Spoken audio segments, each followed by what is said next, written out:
Tout ce que j'enseigne, par exemple, dans l'intégration au niveau de l'emploi, c'est que j'ai eu à faire, bon, ce sont des tests que j'ai appris, j'ai eu à faire des faux d'entretien d'embauche en sachant que je ne vais pas y aller. Et tester c'est-à-dire que j'ai pris, par exemple, 50 entretiens d'embauche en sachant que je ne vais pas y aller, que je vais refuser à la fin, en fait. Mais au final, sur les 50, j'avais fait une estimation. J'ai eu 30 sur les 50 où on voulait m'embaucher. Et où on allait, il y avait 7. Alors, tu as fait une simulation. Voilà, c'était une simulation. Donc, ça veut dire que tu t'es Exactement. auto-formé pour voir où sont les failles. Où sont les failles. Et c'était juste pour aussi, quelque part, me rassurer. Par exemple, je n'aime pas dire à des gens, sur une théorie n'importe quel type de théorie, lorsque vous allez en entretien d'embauche, sachez vos inconvénients, les avantages, vos points faibles, vos qualités, etc. Lorsqu'on va vous poser telle question, il faudra répondre ça. Ça, pour moi, c'est un peu c'est théorique. Par contre, en ayant fait plusieurs types d'entretiens d'embauche, c'est là où j'ai su, par exemple, sur les 30, c'est quand il y a eu un relationnel avec la personne. Un échange, en fait. C'était même pas des questions-réponses, mais c'était devenu un échange. C'était même devenu hors sujet, hors CV, quoi. Hors CV, hors sujet, des conversations. Voilà. Pour connaître la personne, peut-être. Pour connaître la personne. Et même parfois, c'est sur des petites choses sur le CV. Par exemple, il suffit de dire, ah, mais pourquoi vous mettez, c'est pour ça que je dis aux gens, mettez plusieurs langues. Alors que nous, certains ont tendance à dire, je mets que l'anglais, l'espagnol. Je dis, mais mettez aussi vos langues africaines. Ben oui, il faut les valoriser. Mettez vos langues, et c'est juste une petite anecdote par rapport à ça. C'est qu'il faut être assez subtil. Par exemple, une personne c'est déjà arrivé, vous mettez donc anglais, français, arabe, vos langues, etc. Ça fait 5 ou 6. Donc vous parlez plusieurs dialectes. C'est là où on dit oui, nous avons facilement une facilité d'adaptation et une facilité d'apprendre très rapidement les langues. Ce qui veut dire que pour vous, par exemple, lorsque vous aurez à développer votre entreprise vers l'international, ça c'est une petite technique. Au lieu de dire en Afrique, vous pouvez dire aux Philippines, je serai adapté à parler très rapidement. J'ai déjà 5 ou 6 langues. Donc c'est pour dire il faut prendre des forces pour savoir valoriser plusieurs choses, en fait. Et selon toi, quelle est la différence entre une personne qui réussit et quelqu'un qui abandonne dans l'entrepreneuriat? Dans l'entrepreneuriat, tout ça dépend, hein, mais tout va sur moi, ce que je dis, c'est que la réussite ne tient qu'à un fil, tout comme l'échec ne tient qu'à un fil. C'est pas une chance, par exemple? Non. Pour moi, c'est vraiment à un fil. Et souvent, je dis aux personnes, vous êtes à un pas d'abandonner, mais à 2 pas de réussir, quelque part. Ça veut dire quoi? C'est-à-dire que au moindre obstacle, le premier obstacle que vous avez, vous voulez abandonner, alors que si vous continuez de 2-3 pas, la réussite peut être là. Okay. Donc, premier pas, si vous abandonnez, vous ne pensez pas à la réussite. Deuxième pas, vous abandonnez, vous n'allez pas à la réussite. Pourtant, donc, pour toi, il faut la persévérance? De la persévérance et surtout l'envie. La motivation. Parce que quelque part, je dis, allez-y jusqu'au bout. Une fois que vous réussissez, c'est à vous après de choisir en disant, finalement, j'ai réussi, mais ça ne me convient pas. Je préfère ça que comme on dit, il faut pas, lorsque vous essayez d'attraper un mangue, c'est un proverbe, hein, ou lorsque vous visez une mangue et que vous n'arrivez pas à l'atteindre ou qu'elle ne tombe pas, vous allez dire qu'elle n'est pas bonne. Exactement. Donc c'est ça qu'il faut éviter, en fait. C'est ça qu'il faut éviter. Et je dis, il faut pas trouver des prétextes.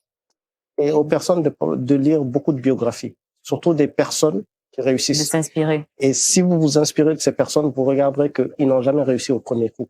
Et parfois même, ils sont dans des cas d'échec. Ça me fait penser à une de tes phrases, quand tu as dit n'ont pas réussi au premier coup.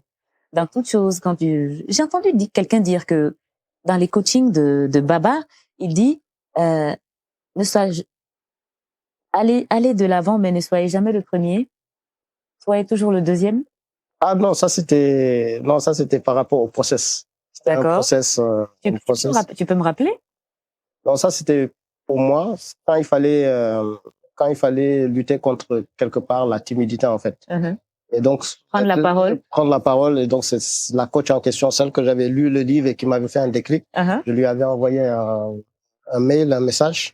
Elle m'avait répondu. Elle me disait, si vous voulez lutter contre comment on appelle ça là, l'intimidation, le fait d'être intimidé face à un public, ou si vous voulez faire une prise de parole pour gagner en confiance, allez-y lors des conférences. Il y en a plusieurs.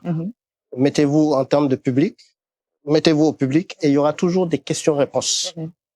Ne soyez pas le premier à poser la question, ne soyez pas le deuxième à poser la question, parce que lorsque vous êtes le premier, tous les regards seront sur vous, donc ça risque d'être pesant sur vous.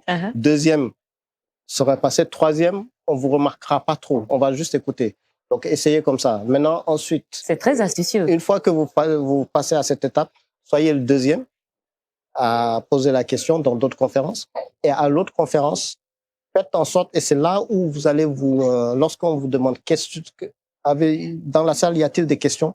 N'hésitez pas à vous lever pour que vous soyez le premier. Sauf que là, vous exposez au regard de tous les gens. Donc, savoir, vous, comment vous allez supporter cette pression. Et si vous arrivez, c'est-à-dire que si ça ne vous fait rien, parce qu'à un moment donné, lorsque vous vous levez, les gens vont vous regarder. Et si vous faites ça... Effectivement, à chaque fois qu'on le voit dans des conférences, c'est vrai que tout de suite, on remarque les premières personnes qui prennent la parole. Voilà, qui se lèvent, etc. Et donc, c'est vous qui êtes conditionné. Parce que lorsque vous posez la première question... Donc, vous avez intérêt, et là, quand vous êtes la première personne, vous avez intérêt vraiment à avoir une très bonne question. Exactement. Mais après, elle disait que soyez juste le premier et peu importe la réponse de l'intervenant. Parfois, il y a des intervenants qui peuvent vous renvoyer en disant vous n'avez pas écouté ce que j'avais dit parce que votre question a été, ou vous mettre mal à l'aise. Ah oui, ça mais si vous arrivez et que ça ne vous fait rien, finalement, donc vous avez passé une étape. Bon, Baba, tu as bien travaillé. En fait, tu as fait un travail de fond. Tu as déjà travaillé sur toi. C'était ça. Donc, j'allais dans plusieurs conférences. Donc, c'est genre comme tu t'es soigné, quoi. Voilà. C'est-à-dire que c'était ça au début. Et après, la prise de parole en public, c'est être de l'autre côté, être au niveau des intervenants. Elle me disait, faites en sorte que vous ne soyez pas seul. Faites en sorte qu'il y ait plusieurs intervenants. Et je me souviens que j'avais envoyé comme ça, à une association des étudiants des écoles, en tout cas des grandes écoles d'étudiants sénégalais. Je leur avais envoyé juste pour tester, parce qu'ils cherchaient des intervenants. Donc ils m'ont dit, ils m'ont répondu oui, et qu'ils étaient enthousiastes. C'était ta première intervention? Non, c'était ma deuxième. Mais eux, c'était un test en fait. Mais après, quand ils m'ont dit 45 minutes, j'ai dit oula. J'ai dit non. Et c'est là où ça dépend plus de toi. Et c'est là où j'ai fait appel tout de suite à Wadem, que je salue, parce que c'est elle qui m'a intégré, notamment quand il était président de l'association l'ADEM. Je pense on a le même nom. Oui. Et du coup, même dans l'intégration. Coucou d'ailleurs, coucou à toi, à Wadem, en attendant que tu viennes sur le plateau. Absolument, absolument. Et du coup, j'ai envoyé un message à Awa, je lui ai dit, Awa, il faut que tu viennes. Et aux autres, comme c'était pas prévu, j'ai dit, mais vous là, il faudrait quand même que vous mettez une femme sur votre... Tout de suite, ils ont dit, ah oui, si vous en avez. Et du coup, ça me rassurait, en fait. Okay. La présence de Awa t'a beaucoup aidé. Voilà, qu'elle était là, mais après, ça m'a... Malheureusement, j'avais pas... Elle est passée avant moi. Il y avait d'autres qui sont passés avant moi, et c'est là où je me suis dit... je me suis dit, là... Mais comment s'est passée ta prestation? Après, ça a été... C'est de là que les gens... C'était un boom. Oui, c'est de là que les gens... Tu t'es surpris toi-même? En fait, j'étais à l'aise, en fait. J'étais à l'aise.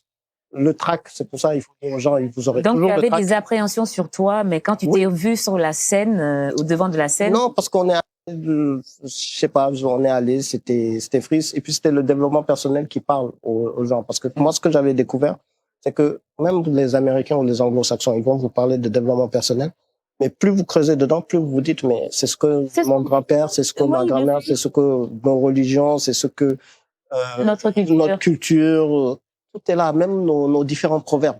C'est du développement personnel. Écoutez vos grands-mères.